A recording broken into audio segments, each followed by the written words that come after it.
to Eye on Horror, the official podcast of iHorror.com.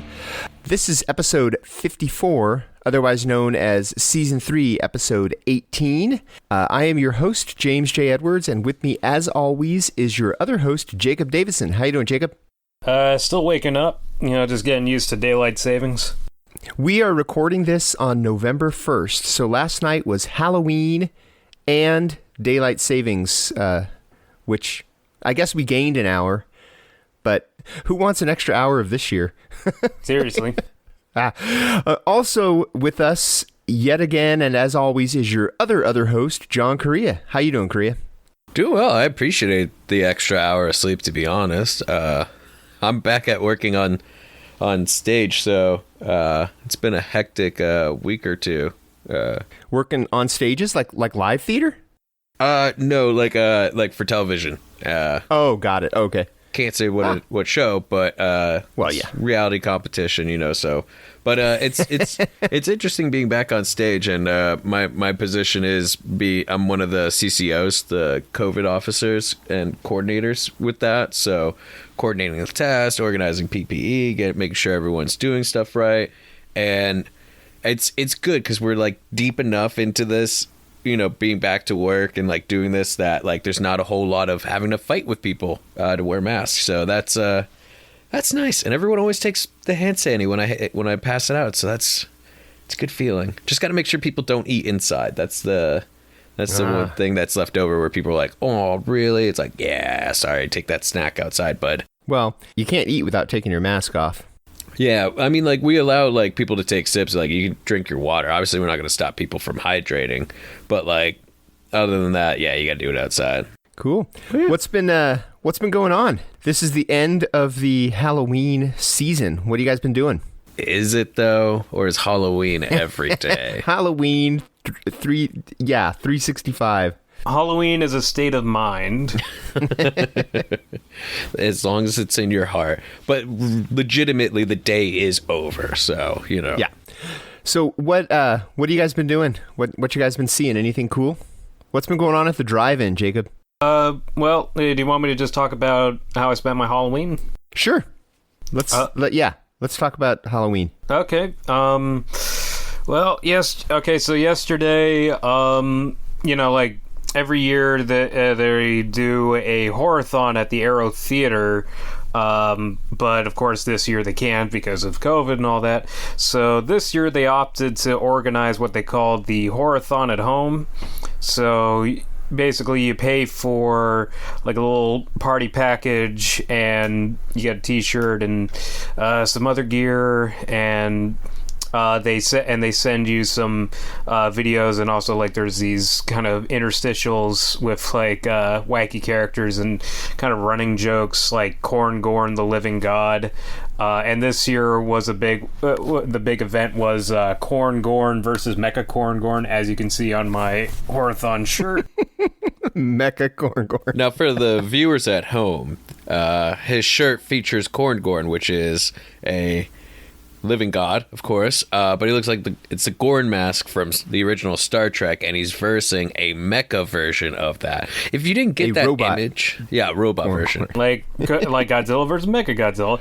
Yes. But yeah, so I went to the Arrow yesterday, which was kind of emotional. You had to pick up my stuff because also like I haven't been there in over 7 months. Yeah, probably since March. Yeah, no, it's crazy how fast time has gone. But it was nice to see some familiar faces there and to pick up my gear. Like I got the shirt, a mug, some stickers, postcard, pins, and miscellaneous stuff. And yeah, so they did a personalized introduction for my Horathon and 92 other ones. And you guys want to know what my lineup was for my own programmed Horathon? Wait, personalized? How? What do they? Do they know what's in your library and they tell you what to watch? I mean, well, no. It basically, you had to send in your horror lineup, and they did like a short introduction for your Horathon at home. So you picked your own slate of movies then? Yes. Okay. And mine was Popcorn, The Last Man on Earth of Vincent Price, Underwater, Primal Rage, Spookies, and Halloween 3 Season of the Witch. That's a solid lineup. Yeah, solid. Thank you. Although, ironically enough, I didn't really get the chance to get through it because I spent a good chunk of Halloween playing Jackbox games with friends online over Discord, and just kind of hanging out. But then I did do a big Halloween event. Last night they did a drive-in screening of Mandy over at the Vineland Drive-In. Oh, nice. So how many times have you seen Mandy in whole now? Like in theaters, drive-ins, home video? Just the whole thing? Yeah. I think probably by now, maybe 7 or 8 times. Oh, that's actually less than I thought. I thought you'd be in the teens by now. Okay. Oh, I wish. But the funny thing is that Jacob was posting about possibly going to go see Mandy at the drive-in on Halloween when it's a full moon, and it was really cute because it was like he was debating, but we all know that he wasn't debating that. Like this, I'm like, why are you questioning that this isn't an absolute? Like, we know you're gonna do this. Like, why did you question yourself, Jacob? Like, why was there doubt? I don't know. I mean, I just wasn't sure if there was going to be other stuff happening, or I don't know. I just kind of left it to chance because, like, I literally decided to, or like, I found out about it the day before Halloween. Right. So I was still trying to figure a lot of stuff out because I didn't really have anything planned. But no, I'm really happy I went. Like you mentioned, it was a full moon, which I feel really added to the experience of watching just the psychedelia of Mandy while, like, just one of the brightest full moons I've ever seen is just, like, raining down on us. Yeah. It was an actual blue moon, so yeah. All those times I went, yeah, once in a blue moon, we had one. And I saw Mandy at the drive-in once in a blue moon. Hey! Are you going to do that, say that from now on when people say how frequently do you watch Mandy? You can go, literally, once in a blue moon. I could say I did that once, but I'm going to watch it more than that. How about you, Korea? What was your Halloween? Did you see any good movies? Well, Halloween Stay at Home was we stuck with the theme of like watching TV specials this year. So while I did watch enough horror movies this month to qualify as watching a horror movie every day, our actual Halloween was spent watching TV specials. So we watched the American Horror Story Freak Show one. So I remember that very fondly. But in watching that, it also reminded me how much I hated that season and how that season made me stop watching the show. But it was fun to revisit. We mostly spent the day listening to my records because I have a bunch of like the old Disney haunted house ones, like the chilling, thrilling sounds of a haunted house. And then I also this year got the Haunted Mansion soundtrack on vinyl, which is really cool because like the entire one side is just the entire like playthrough, so you get the whole "it's your ghost host." Are these original pressings or represses? I do have an original pressing of the Chilling Thrilling, and I have a repressing of that. But the Haunted Mansion one is a picture disc, and it's a recent release. But I've seen that. Yeah, I have the original fun. Pressings of both. The original pressing of Chilling Thrilling Sounds, that's the orange one, right? The repress is white. Yeah. And then I think there's a purple one that was released a while ago. I don't know. Oh, I'm unfamiliar with the purple. I honestly forgot I I had one. An original pressing, which is why I bought the repressing. I'm usually not one to buy multiple editions of records. The exception being Monster Squad. I own both variants of the Mondo release and all the single releases for as well. Speaking of not knowing what's in your collection, I actually own two versions, or well, not even versions, the same version, two of the Mondo soundtrack release of Cannibal Holocaust, because I bought it from Mondo when it first came out, and then Ship to Shore had a few of them, and they're like, oh yeah, we're selling these, so I'm like, oh, I'll throw that on with my order. And then when I was filing it, I'm like, you got to be kidding me. Right next to it. I hate it when that happens. That's why I try to use I need to catch up on my Discogs, because my Discogs I kind of fell behind on updating it, because my pile of like need to put in Discogs just got too much, so I just added it into the collection. But with my Blu-rays, I try to stay up with my Blu-ray.com digital cataloging. But I had it happen recently because I've been trying to buy a lot of the Alamo Drafthouse Blu-rays when I find them cheap. I ended up getting like the same movie twice. It was only $5, but still, it was just like, damn it, I did it. I accidentally bought 2 copies of the same movie. Son of a bitch. And that weren't different editions. I own multiples on quite a few titles. Oh, we've been there. Yeah, I mean, who doesn't own 6 copies of The Thing at this point? Like, come on. I don't. I might have 2, because I don't think I've pawned off my original Blu-ray when I got the Scream one. But I think 2 is probably all I've got. My Halloween yesterday, I actually stumbled across the Simpsons Treehouse of Horror marathon on, it might have been on FX, whatever channel still shows The Simpsons. So I got sucked into that. And Nice. I got to see all the episodes that we talked about last week. It was a lot of fun. Did any of you dress up this year? I did. What was your costume, Jacob? Jason Voorhees, because, I got the mask, so... Oh, yeah. Goes with the costume. Nice. I attempted drag. Wasn't the best. But because like I said on the previous episode, I've been watching a lot of Dragula. Finally finished it, and I watched Dragula Resurrection on Shudder, which is awesome. I still can't recommend that show enough. It is so much fun, and they do a lot of cool horror stuff with it. But yeah, my drag was not that great. Granted, I got all my makeup from Dollar Tree. I set a limit at $20. My eyeshadow game was on point though, so I gotta say, watch out. Once I start figuring out foundation and blending, I'll be unstoppable. You want to hear something kind of embarrassing for me, but I can help you with that. I took enough makeup classes in college when I was a theater minor, so... Nothing embarrassing about that, man. I'll take all the tips I can. You already know about my Rocky Horror days, so that probably shouldn't surprise you that I know how to do makeup. Yeah. What have you guys been watching lately? I finally caught up with Relic. How was it? I'm way late to the party on, but and I think it might have been a little overhyped because I wasn't as stoked on it as I thought I would be. I get the Hereditary parallels that it was doing, but it also reminded me a lot of Under the Skin, that Scarlett Johansson movie. It was kind of had vibes of that to it as well, but it was cool. I mean, it's not going to make my top 10 for the year, but it was kind of fun. Yeah, I saw that at the drive-in, and yeah, I feel like it was good. Although, yeah, I feel like it was a little overhyped. But it started great. I mean, with the grandma getting lost, and then she suddenly comes back, and I mean, I was all in for like the first half, and then it started kind of going off the rails, and I was kind of like, really? That's where they're going with this? And that's where they went with this. But I'm still yet to see it. I'm kind of trickling in new stuff. I did watch Bad Hair on Hulu though, and that was a lot of fun.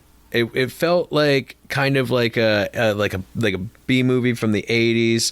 I think it could have worked really well as like an episode of Tales from the Crypt, in that like the film could have helped with like maybe like 20 minutes shaved off or so. Like it felt a bit long for what it was, but it was really good. It was a lot of fun. You could tell Vanessa Williams definitely had a lot of fun just like going for it with that role. And funny enough, another movie I saw at the drive-in. Oh yeah, you did see that. Yeah, it was Beyond Fest. And yeah, no, I agree. It definitely had those kind of Tales from the Crypt vibes between the horror and the humor, while also having topical and social themes. And yeah, great cast. Yeah.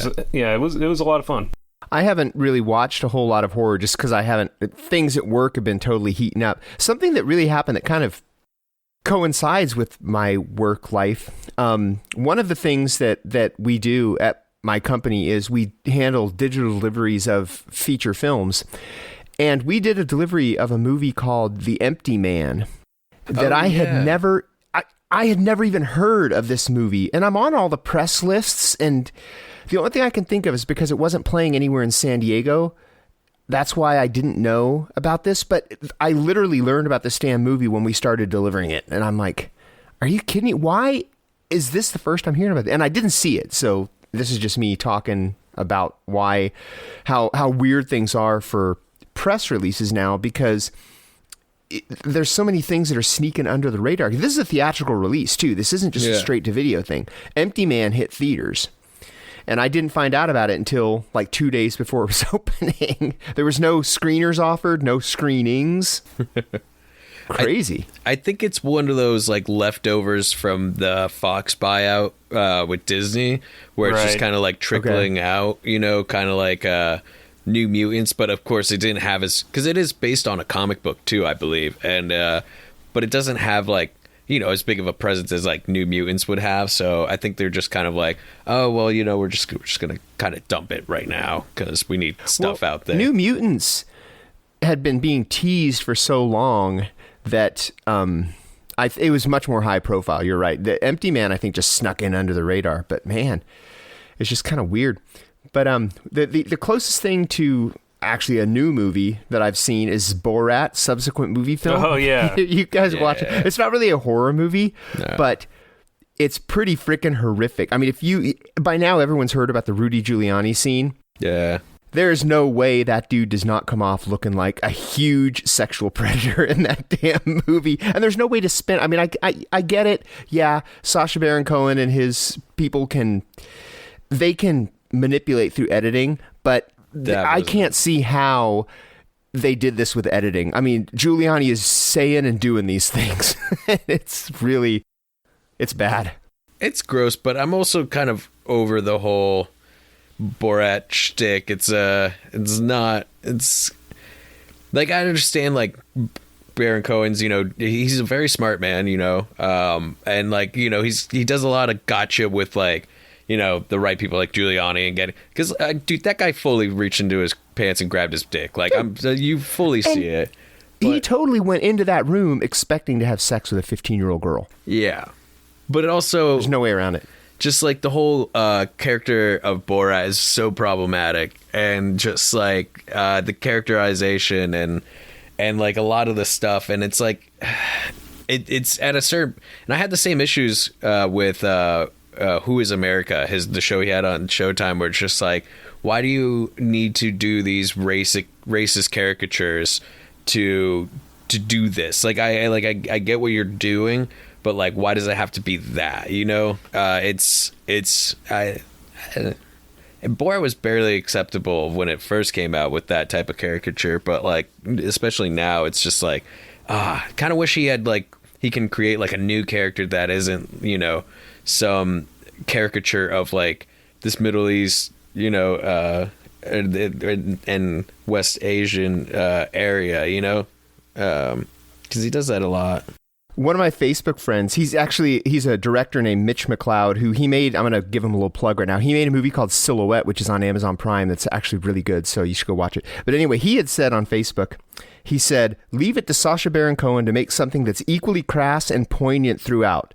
Cohen has once again proven what a genius he is in unapologetically putting so many of these people, in quotes, on full display.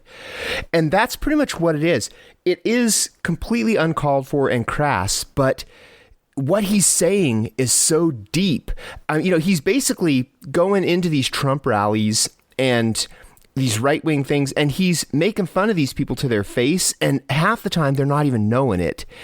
And he's just calling out their bullshit, and they're agreeing with it. I mean, yeah, the Borat shtick gets old. Although, have you seen the new one, Korea? Yeah. Yeah, it's they kind of get around the whole, because he even addresses, everyone knows who Borat is, so we can't, you know, Borat goes in disguise, and that's how they can do the same guerrilla filmmaking shtick, because it doesn't look like Borat for most of the movie. But it's old hat. It's the same thing as the first, but it's different targets, and it's it's something else. Anyway, we've talked too much about Borat for a horror podcast. If I could, absolutely. mention, yeah, I did see something really cool through another one of the online film festivals. I think it was Nightmares Fest. Have you guys seen the WNUF Halloween special? Oh, yeah. Not yet. Yeah, that's awesome. Yeah, well, the director of that, Chris LaMartina, made a new movie that's on the festival circuit right now called What Happens Next Will Scare You, and I loved it. It's basically an anthology movie, but with the framing of like this clickbaity BuzzFeed type company, like working late hours to try and find some good viral content for Halloween. So each of these reporters with the website are like pitching different like weird videos and stuff they found online, and it's so good because like they really capture kind of that YouTube style of just kind of deep diving into weird shit, and it is genuinely funny, but also scary. Like some bits will crack you up, others will like kind of creep you out, and then you'll be laughing 1 minute, kind of creeped out the next. Like one of my personal favorites is called of the segments is called well, I think it was a date, but it's like 911 call, and it's basically this supposed 911 call from this funeral home where the mortician is screaming and raving about the dead coming back to life and trying to kill him because he desecrated the bodies, and yeah, it's pretty wild, and it's like audio only with like it's like how those weird 911 calls on YouTube you can find, like usually there's some context for like text framing, and there's there's some good ones. Like there's a Exorcist training video on VHS. There's a Bigfoot sighting by dash cam. So they really knew how to kind of mix it up with like kind of the type of creepypasta stuff you'd find on YouTube. So when it is available, I'd highly recommend it. Oh, so it's not available now? I feel like I saw that it was on... I thought I saw that it was on Amazon Prime, but is it not? I don't think so. Okay. I think it's still on the festival circuit. Okay. So, I mean, it's probably, watchable in a couple festivals coming up since they're all digital now, but... yeah, it's like if you like the WNUF Halloween special, you'll really love this one. One thing that I revisited, and I think that Jacob, I think you did as well, the Entity. Yes. The classic. Yeah. Well, because I saw you posted something about how you were introducing your roommates to it, and I had just watched it like 2 days before. That movie holds the fuck up. It does. Is like, I mean, it looks dated, but when you watch it, you kind of forget about that. It's like, cause I think the original Amityville Horror is like this too. Like the clothes and the hair is dated, but the scares are there. And oh yeah. Yeah, it's creepy. Oh yeah, no, the Entity still is one of the most terrifying movies I've ever seen. Basically my roommate was trying to come up with a watch list of horror movies he's never seen before Halloween, and I had the Entity, and we, wanted to do something, so we sat down and watched it. I saw it for the first time a few years ago at the Arrow Horror-thon, and man, that one just really is an audience jumper. Because for some background, it's based on a true story, kind of like the Amityville Horror, about this woman who's haunted by this entity. It could be a ghost, could be a demon. There's so much ambiguity to it, but just it goes so hard right off the bat. Like in like 5 minutes, she's assaulted by the entity, and it just keeps on going and happening. And the thing is, you never know when it's going to happen. Yeah, like it happens while she's driving. Yeah. But it's not just assault. She's getting raped. She's getting sexually assaulted by this thing. And so it's, this is not just a run-of-the-mill bump in the night ghost. This is, I don't want to have a theme going here, but this is a sexual predator ghost, Yeah, but that's the thing. We're not even sure if it's a ghost or, yeah. It's, it's an unknown. Like it doesn't operate like a ghost. It's, there's no explanation for what it is or why it's after her, which I think is one of the scariest parts of the movie. It just kind of happens. Yeah. And Yeah, and also the score by Charles Bernstein is one of the scariest, I think, ever in general. Like, it's so scary that the theme for when it attacks was reused by Tarantino for Hans Landa's the Nazi detectives theme in Inglourious Basterds. You know, that... Yeah. It builds up, too. It's like this quick, like... Right? Yeah. From what I remember. Oh, yeah. That Scream Factory Blu-ray they put out was really good, too. That was the transfer is amazing. Now, I don't know if I'm opening a can of worms here, but is Hateful Eight the first movie that Tarantino's done where he's actually hired a composer instead of just cribbing music from other movies? Because he got Morricone to do it, but all of his other movies, I feel like he's just done that. He's just said, I'm going to take this from this from this, you know. Has he ever worked with a composer before Hateful Eight? Oh, I'm really asking. Well, I mean, he's always done a blend, because, I mean, like, Kill Bill Volume 1 and 2, you know, was the RZA and Robert Rodriguez. All right. And they did some original stuff, as well as, like, taking from different, you know, sources and whatnot, you know. He's always cribbed music, and he even cribbed music in Hateful Eight for some of it. I mean, most of it was Morricone. Some of it was Morricone cribbing himself with like the thing and yeah. But anyway, what else you guys been seeing? Back on television, I've been watching the new season of Fargo, and I think it may be one of the best yet.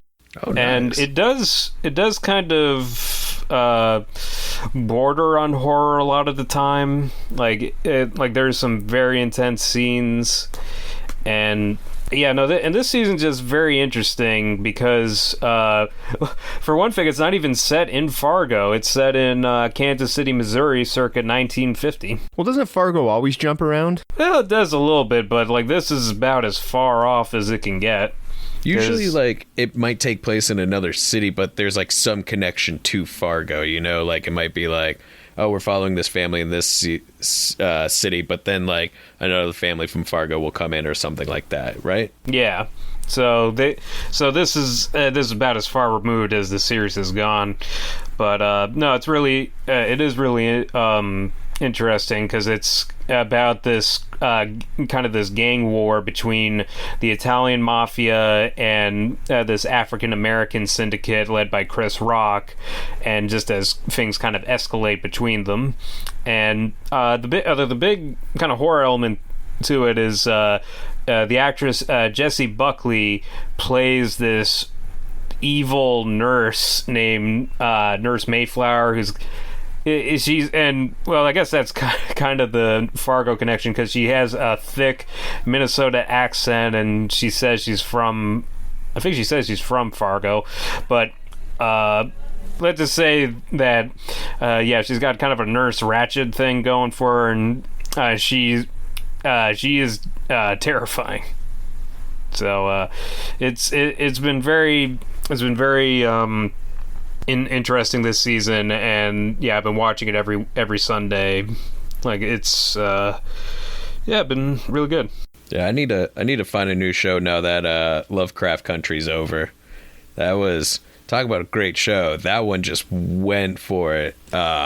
Absolutely. I mean, it has a little bit of pacing issues with the overall story at times, but what they do in between, it has some of the scariest things to happen. Have you guys been watching Lovecraft Country at all? No. Until HBO Max gets a Roku app. I mean, I have HBO, but you know, I like things to be on demand, and they don't. You gotta watch it, man. It is absolutely phenomenal. Like, they did at some point. They had this whole, when they get their Roku app. Peacock has a Roku app now, so HBO Max. Oh. Get your shit together. Balls in your court. They had this whole episode where one of the characters, who's a young girl, gets cursed by this very racist white cop. There's a lot of that. But she ends up getting, like, chased by these two kind of demons that are, like, twisted versions of, like, Tipsy or Topsy from Uncle Tom's Cabin. And it is absolutely terrifying, and like they're like almost like Freddy Krueger-esque. Yeah. And they even have their own song where it's keep on knocking on that door. So like scenes will happen, and all of a sudden you just hear, keep on knocking on that door, keep on knocking. And it's just like keep twisting that song around, and you see them do these like exorcist type influence dancing and stuff. And it's just, like that one, like I was like, shit, am I gonna have nightmares about this? These creepy little girls just like dancing and coming at me with this song playing.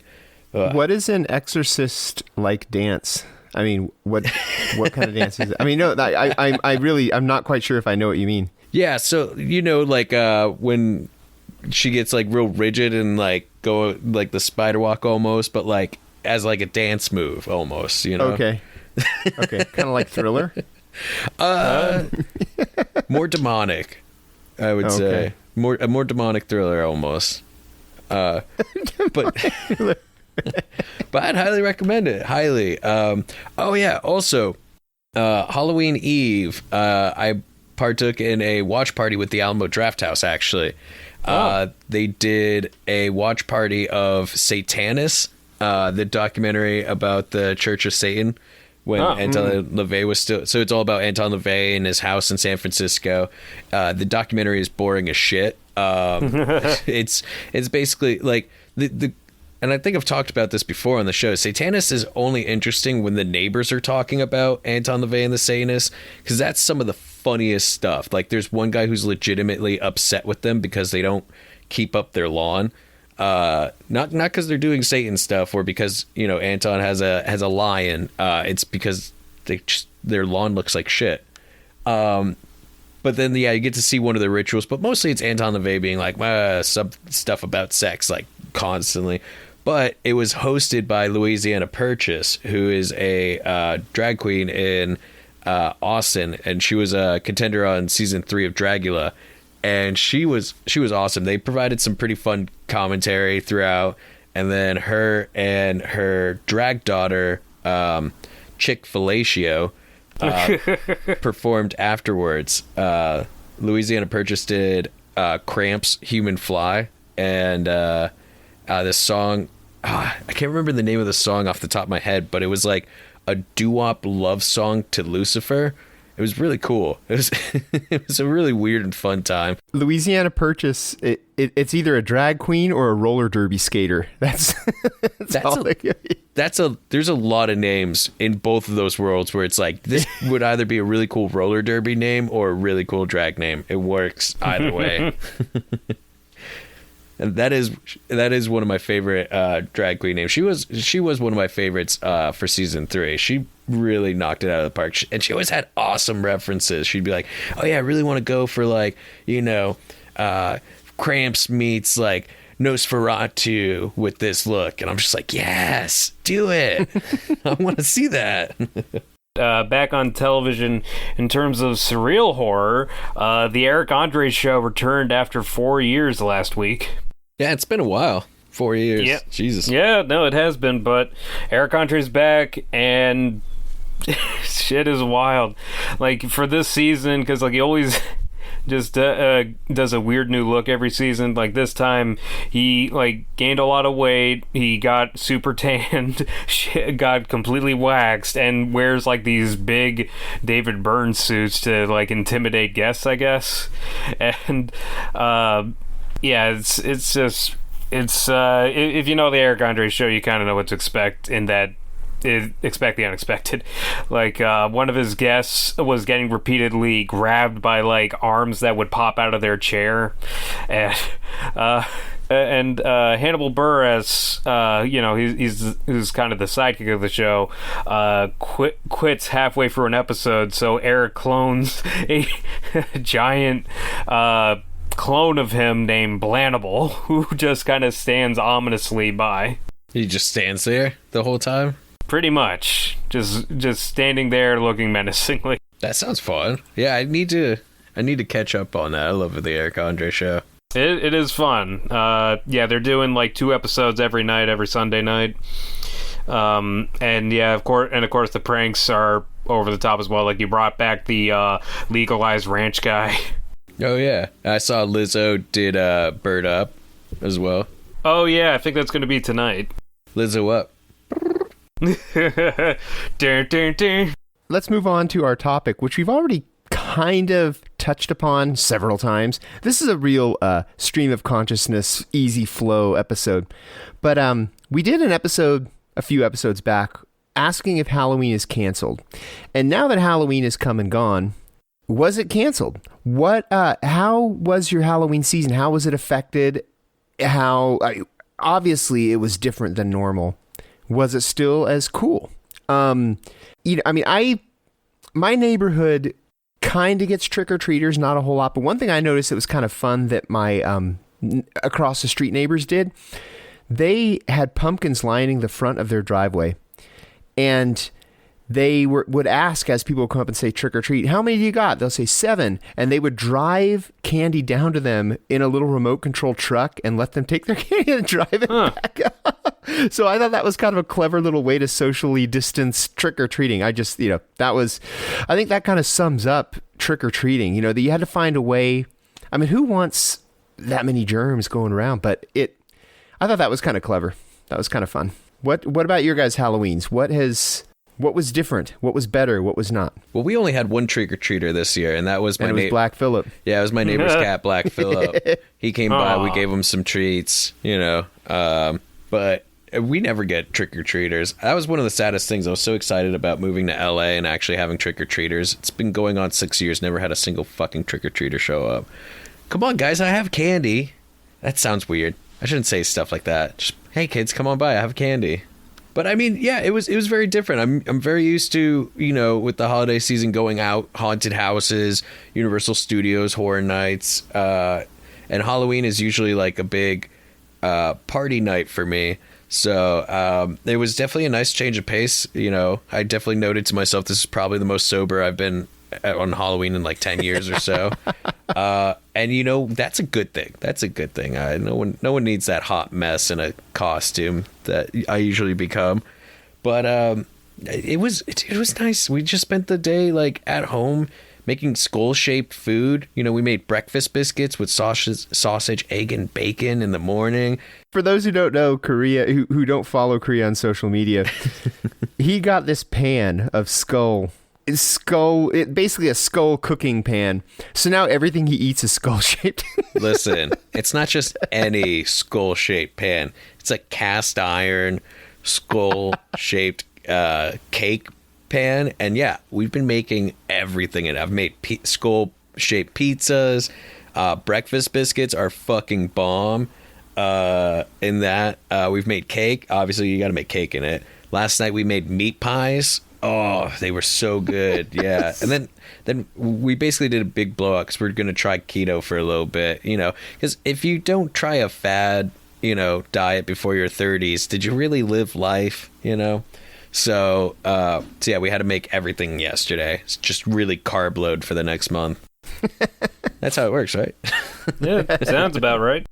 But yeah, those skull foods look very appetizing, particularly because they're in skull form. Right. The pizzas looked really good. Oh yeah, because they were almost like calzones. Yeah, they were like skull calzones. Skull zones. But just you wait. Zones. I have like a few keto friendly recipes I'm going to make with it, like paleo meatloaf in skull shape. So that's just because I'm trying this stupid thing doesn't mean that I'm done eating my food shaped like skulls. Do skull quiche. You could totally do that. Ooh, yeah, that is a good idea. Oh, damn. You should open up a restaurant. Skulls. Everything is skull-shaped. Just skull foods all the time. Yeah, and I have to pre-make a lot of it, though, because it does take fucking forever putting it together. It's an ordeal. But, we were just making stuff like that and watching stuff. We had our matching trick-or-treat, clothes on. We got the joggers from Cavity Colors and trick-or-treat T-shirts from Fright Rag. Shout out to 2 awesome companies there. But we're just chilling. It was nice, quiet, had all the lights on, and yeah. I mean, yeah, we have kind of beaten this as a dead horse. It's kind of like our, like, all right, listen, it wasn't that bad. We were able to find fun ways. Jacob, that sounded awesome that, like, the Arrow was still involved with the Horror-thon and, still got to be together even though we're apart. Like, come on. Like, it wasn't that difficult to still celebrate this holiday, And I hope that a lot of families out there created new traditions with their kids. Like, I hope some of you guys made skull-shaped foods with your or like baked some treats with your kids and watched Charlie Brown and Monster Squad or whatever you watched with your kids. I hope you started some new traditions that you can add to when the old ones come back, you know. and I hope that if Halloween lands not on a weekend in the future, that kids get the day off from school. Come on. Next year it will be landing on a Sunday. All right. But that means they trick or treat on Sunday night, so Monday they have to go to school. This was the perfect storm, and it's too bad that COVID kind of stepped in to spit all over it, because you got an extra hour. It was on a Saturday, and there was that blue moon. Yeah. Yeah. No, I mean, like, I agree with John that I don't think Halloween was ruined exactly. I mean, it's definitely different, and, you know, we couldn't do a lot of the same stuff we would usually do or we're planning on doing this year. But, you know, you got to hand it out for the human resilience, in that we adapt with the environment. So, yeah, you know, we've just had to find some new and creative ways to celebrate this year. You know, that's what it is. You make the most of what you got, and if what you got is a home video library, and was it the New Bev or the Arrow that did that? The Arrow. The Arrow. Okay. I mean, I think that's great that they did that with, you know, basically they tailor-made it for what people could watch. I think that's awesome. They really went above and beyond. So that's really, oh yeah. But of course, that's their thing too. I mean, the all-night horror-thon. You know, yeah. They were probably more bummed that they couldn't do it in person. But yeah. Oh, most definitely. And I hope some of you people out there who went to go cast your curses and do your rituals and stuff, you know, all you had to do was just make that pentagram a few feet wider, right? With everyone in the corners. You just had to have them at least like 10 feet apart, and you still could have performed your rituals. You know, you still could have taken advantage of that blue moon. So I hope a few of you did, and I hope you used good curses for next year, you know? Hey, speaking of, like I said, what are we going to segue to? No, yeah, we are the kings of segues. This episode's all over the place anyway, so I'm just going to say, did either of you guys watch that new Craft movie? No, not yet. I haven't either. I'm a little afraid because Anthony, our CEO at iHorror, he watched it and basically said that it was really disappointing, and he's a huge fan of the original. Oh man, that man loves The Craft. Yeah, so I'm a little afraid of this remake. Now, granted, he may hold The Craft to a higher standard than I do, so maybe it isn't going to disappoint me as much, but it does kind of scare me off a little bit that because it also, the way Anthony is, it almost seems like this should have been a no-brainer that he's going to love it. Right. So they really must have screwed it up for him to not. But anyway, I just didn't know if either of you guys had seen it. I've been hearing a lot of comparisons to Black Christmas from the previous year. Not like on a quality level, but more so in just like a lot of people going, I don't think I'm the audience for this movie. Yeah. Which, you know, I could see the positives and the negatives with that. I definitely will always see the positives in movies that introduce older films to a new generation and to people who might not have seen it otherwise. So I mean, because even when a bad remake of a horror movie comes out, people will go, that one sucked. But I hear the original is great. I'm going to check that out. And I think that's awesome. So, you know. Well, with The Craft, the audience for The Craft when it was released is probably the audience that it is today, but the times have changed. Right. So, yeah, I can see where that may come into play, because I think Anthony was probably closer to the target audience when The Craft came out. And now he's probably, clearly, he's a little older than the target audience. Well, I mean, if you were the target audience for a movie in the mid-'90s, then yeah, you know, there's a bit of a few decade difference, but yeah, you're clearly 25 years older now, and yeah. But like, I get that, and I think he even said that too. He said, "I don't know if I'm quite the audience for it," you know. But yeah, I can't say I was excited for it. You know, I like The Craft, but you know, I had a few other. I think Antebellum burned me so much that I was like, I'm not going to spend $20 on a rental again. Are we gonna pick at that Band-Aid? We don't need to open up that wound again. We've had it out privately and a little on social media about Antebellum. I'm for, you're against. Against is putting it lightly. But see, I'm strongly for. I thought it was brilliant. But you're also talking to the dude who likes M. Night Shyamalan more than PTA, so... Yeah, that happens. But maybe is the frame of mind I was in, but Antebellum, I loved it, and I also did not see that twist coming. And I've heard a lot of people saying, "Oh, I saw it coming a mile away," including you. You even said that it was telegraphed. It was telegraphed in retrospect. When I look back and I'm thinking, but at the time I just thought that it was kind of getting a little goofy. But then once it's revealed, you're like, holy shit, that all makes sense. I thought it was brilliant. Maybe I'm a simpleton. For me, it wasn't the twist that was the offense. It was that it was like, for all the stuff that I have a huge issue of, just like violence without purpose, and especially when it comes to marginalized people, so when you have characters where their only character defining characteristic shown in the movie is them being used as a tool for violence to be inflicted upon without any other definition to them, it doesn't do any justice for anything. And there was a lot of that in that movie. There's one character in the movie that just gets the shit beaten out of him the entire movie, and then he dies, and then they go, "Oh, the professor died." And it's like, now we're learning something about him? Now we're learning that he was a professor? Like, there was literally nothing else said about him. So all it was just like... But that was one of those slight build toward the reveal things. But that, and also early on in the thing, and you're in the Civil War era, and it sounds like the guy, quotes Chris Rock, and you're like, okay... There's just little, and right now we're flirting with spoiler territory, so we probably shouldn't be going into this. I still need to see the movie, so don't spoil it. And you need to break the tie between us. I gotta be the tiebreaker in this. Yeah, but I'm feeling good about this because you like everything. So I think. Now, what is that supposed to mean? You're an even softer critic than I am. I think. Oh, come on! There's stuff I don't like. Name one. Putting him on the spot. Don't put Jacob on the spot. Don't put Baby in the corner. Just name one movie that you don't like. I do admit that is my flaw, is that I do tend to focus on the positive. That's one of mine too. I can generally find something about any movie that I do like. I didn't really like Terrifier. Oh, okay. Agreed. Speaking of violence for violence's sake.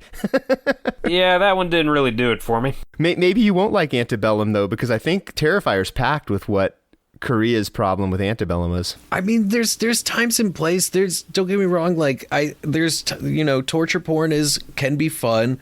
Those type of movies, Saw's fun.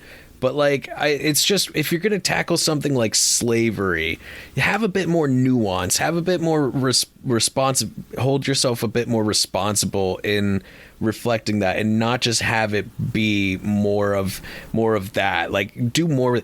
And the twist is not worth it. It's not worth all of that. Like, I don't think. No, I disagree. The twist is jaw dropping, and when it happens, I'm like, holy shit. And then again, like I'm saying, maybe I'm a simpleton because I didn't see it coming.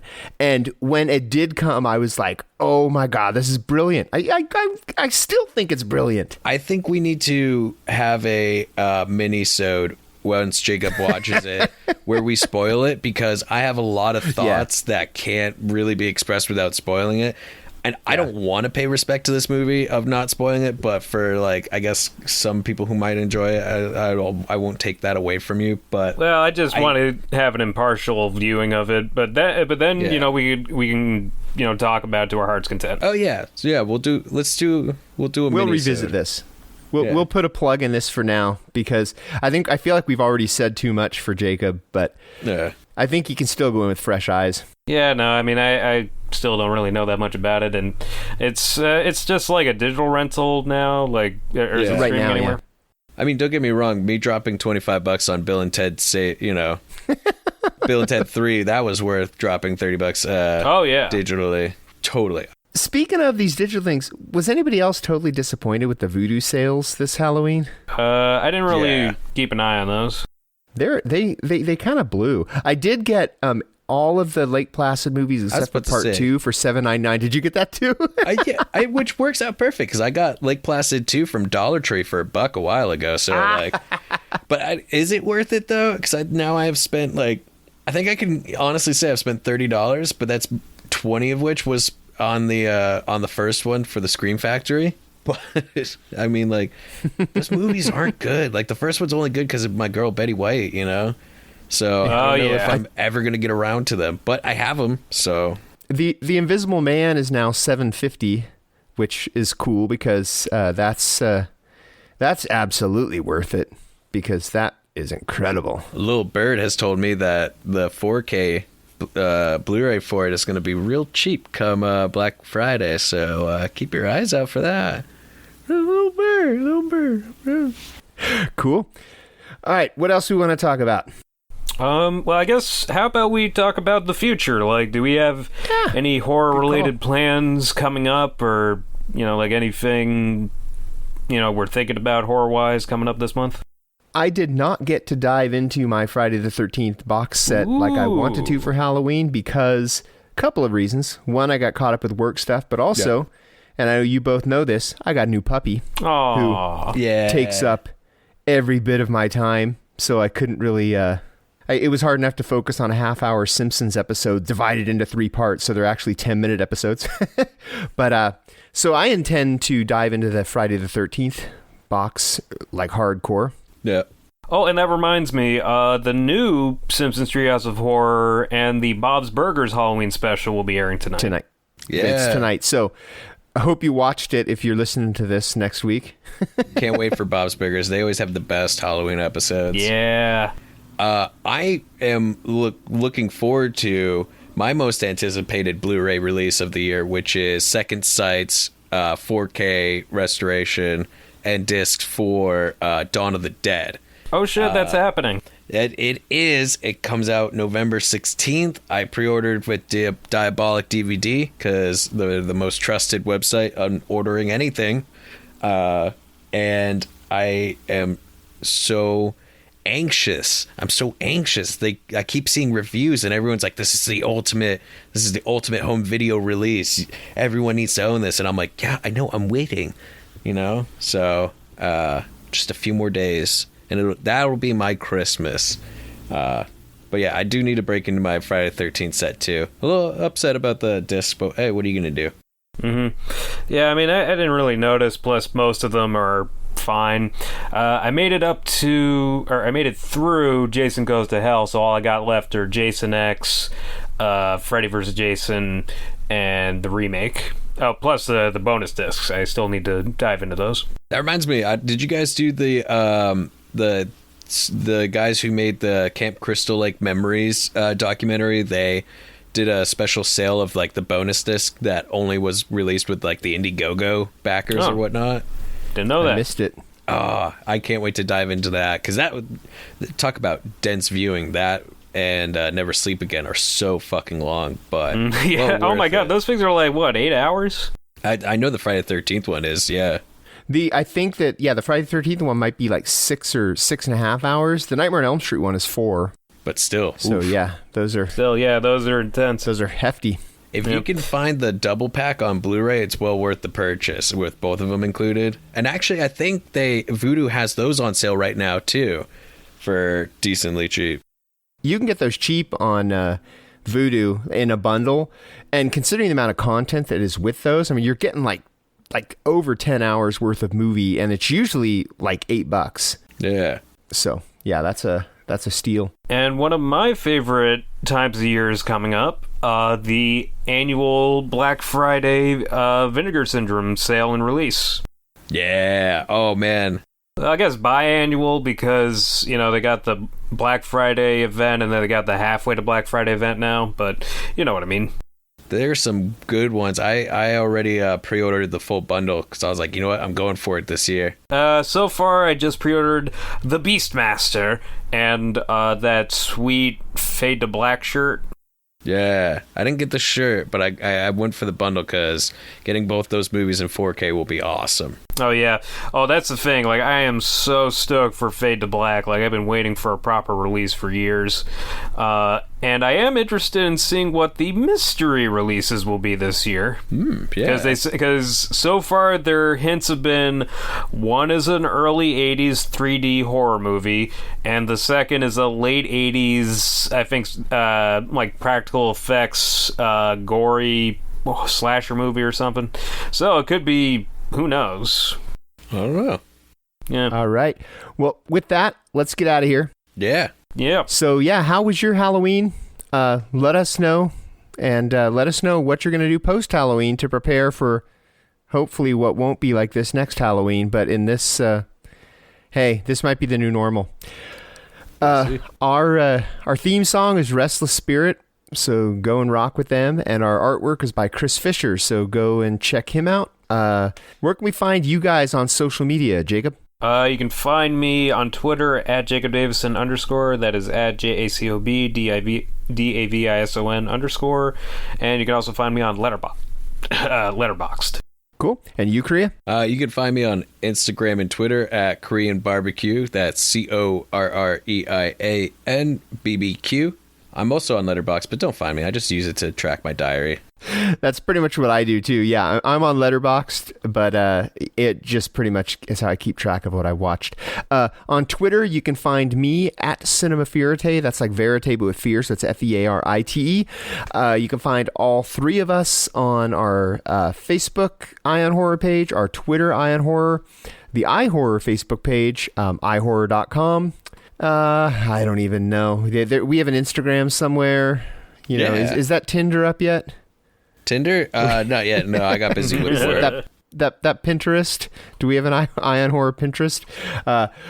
You can find us. We're not hard to get a hold of. So yeah, let's wear a mask and vote. Although by the time you hear this, you should have voted, because we got a taste of what Halloween may be like forever if we don't take care of things soon. So for me, James J. Edwards. I'm Jacob Davison. And I'm Jonathan Correa. Keep your eye on horror.